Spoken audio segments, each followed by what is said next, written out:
Et de suite, place à l'hebdo africain. L'hebdo africain, votre rendez-vous hebdomadaire chaque mercredi. Nous recevons des experts sur les questions stratégiques pour le continent africain. Sommet de la francophonie, enjeux et débats en Afrique, c'est ce dont nous allons parler aujourd'hui. Et pour cela, nous sommes en direct avec Dr Bakary Samb, directeur régional du Timbuktu Institute. Bonjour Dr Bakary Samb, merci d'être avec nous. Bonjour et merci de votre invitation.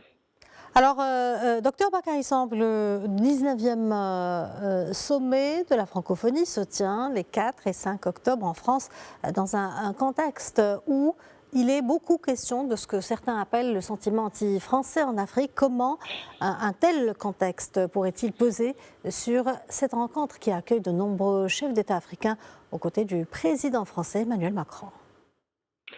Oui, à mon sens, le concept de sentiment anti-français ne peut pas exprimer tous les aspects de cette attitude d'esprit des jeunes Africains vis-à-vis de la France. Je pense que l'attitude de certains jeunes Africains vis-à-vis de la France, ou plus précisément de sa politique, traduit à mon sens une forme de défoulement d'une génération héritière d'une longue histoire.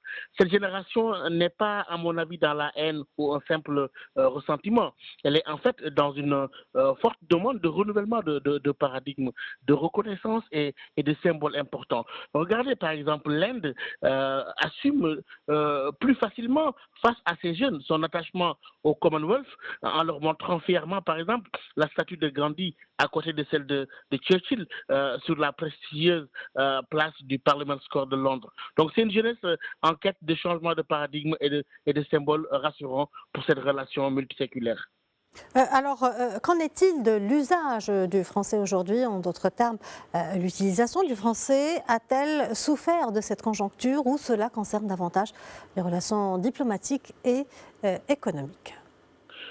Oui, je ne pense pas que l'utilisation du français ait pu souffrir ces dernières années de cette conjoncture, car la langue française, en fait, n'appartient plus à la France.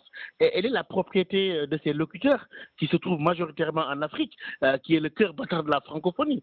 Le plus grand pays francophone, c'est la République démocratique du Congo. Et donc, la langue française est un médium pour eux. En même temps, ils en usent comme un moyen facilitant la mobilité à l'intérieur du continent, comme dans l'espace CEDEAO.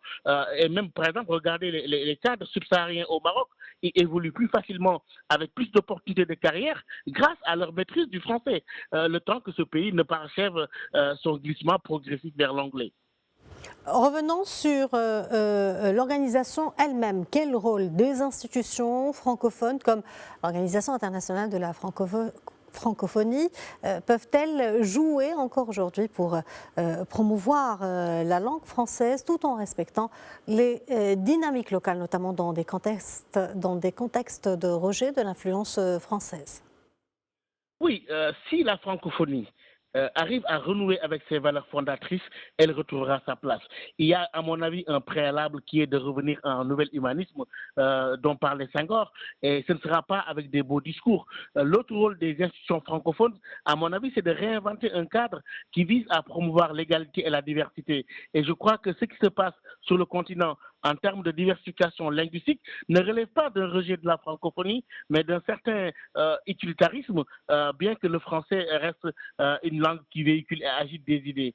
Et je crois qu'aujourd'hui, le rôle de la francophonie, c'est de réinventer tout cela et de remettre de la substance dans l'esprit même et la signification d'être francophone et en renouant avec ses valeurs fondatrices, comme je l'ai dit au début.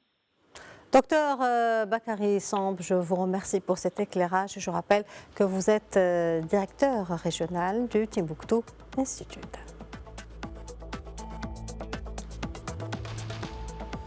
Voilà, c'est ainsi que s'achève cette édition. Merci de l'avoir suivi. Restez avec nous sur Média TV.